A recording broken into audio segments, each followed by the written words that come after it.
निगम की एक मीटिंग के अंदर प्रस्ताव लाया गया कि जो भी अवैध मांस की दुकानें होगी उनको हटाया जाएगा और साथ ही जो मीट की दुकानें उनके बाहर हलाला और जो चक्का मीट है वो मेंशन करना होगा। इसको लेके आप क्या कहेंगे? बिल्कुल, बहुत अच्छा प्रस्ताव है, मैं समर्थन करता हूं।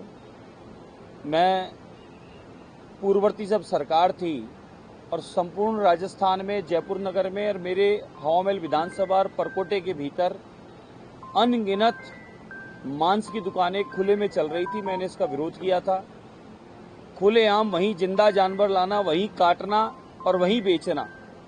तो जिन लोगों को मांस से आपत्ति है खाने से, जो अहिंसा के पुजारी हैं और कहीं ना कहीं हिंसा से दूर रहते हैं, अहिंसा परमो धर्म उनका स्वभाव है, उन लोगों को इससे आपत्ति थी। तो मैंने मांग की थी कि मांस की दुकानें अवैध रूप से जितनी बूचड़ खाने उनको बंद किया जाए और नियम कायदे जो हैं उनको ये फॉलो करें, जिसमें नियम कायदे में जहां स्लॉटर हाउस में कटता है वहां से बूचड़ खाने से ढक्के लाते हैं और ढक्के बेचते हैं और वहां पर पूर्णतः साफ सफाई का ध्यान रखा जाता है। ये सारे नियम कायदे बूचड़ खाने वाले, मांस की दुकान वाले पालन नहीं करते, मेरा इसका विरोध था। मेरी तो ये भी मांग है कि मांस की, शराब की अलग मंडी बना दी जाए। जिसको मांस लेना है और खाना है उस मंडी में अलग जावे और जहां जिसको पीना है वो भी अपना अलग जावे। सब्जी मंडी बना दी, अनाज मंडी बना दी और फल मंडी बना दी, तो अब मांस की भी एक अलग मंडी बना दो कि वो वहीं पर मंडी में लेगा और वहीं पर वो खाएगा और वहीं बेचने वाला बेचेगा। इस प्रकार से काम कर दें तो साफ सफाई, शुद्धता भी रहेगी। और जिस प्रकार से चौओर मांस का ये व्यापार चल रहा है अवैध रूप से, बूचड़ खाने, जिंदा जानवर को वहां पर काट कर जिस प्रकार से वो लटकाते हैं, बेचते हैं, उससे हम लोगों को तकलीफ होती है, सनातनियों को दिक्कत होती है। इसलिए अच्छा है जिन लोगों को, अब देखिए खाने वाला अगर खाता है तो वो खाने में भी कई नियम है। मैं तो कहूँगा कि अब क्या हलालार, क्या झटकार, क्या मटका, खाने वाले को तो नियम नहीं खाने का और खाने का है तो फिर उसमें क्या। लेकिन ठीक है, निगम ने अपनी गाइडलाइन की है तो समर्थन करना चाहिए। साथ में निगम को ये भी काम करना चाहिए कि अब मांस की खुले में, ओपन में अवैध रूप से जितने बूचड़ खाने दुकानें उनको भी बंद करना चाहिए।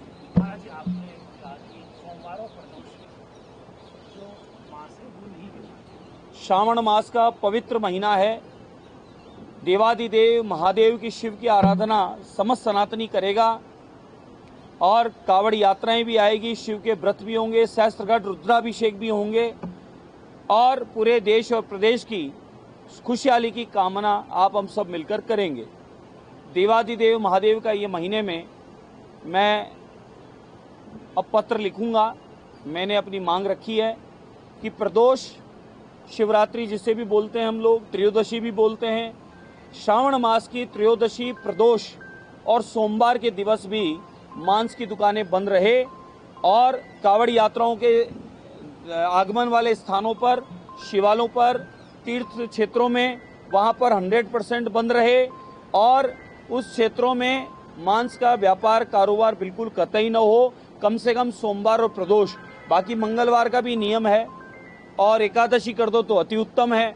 तो हम चाहते हैं कि हमारे जो पर्व हैं, हमारे त्योहार है, विशेष तिथि है, विशेष व्रत और तप के दिन जो आते हैं, जिनमें हम तप करते हैं, भजन करते हैं, उनमें कोई पापाचार हमारे आसपास न हो। हमें ये वहाँ कर जीव हत्या होती है तो हमें तकलीफ होती है।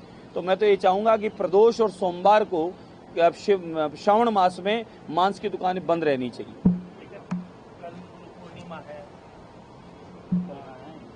विशेष कार्यक्रम आयोजित किए जाएंगे। मैं श्री दक्षिणमुखी बालाजी हाथोस धाम की ओर से संपूर्ण सनातनियों को गुरु पूर्णिमा महोत्सव की बधाई और शुभकामनाएं देता हूं। व्यास पूर्णिमा, परम पूज्य वेद व्यास जी महाराज का प्रागट्य दिवस, जिन्हें हम गुरु पूर्णिमा के रूप में मानते हैं, पूरा देश मानता है, समस्त सनातनी मानते हैं।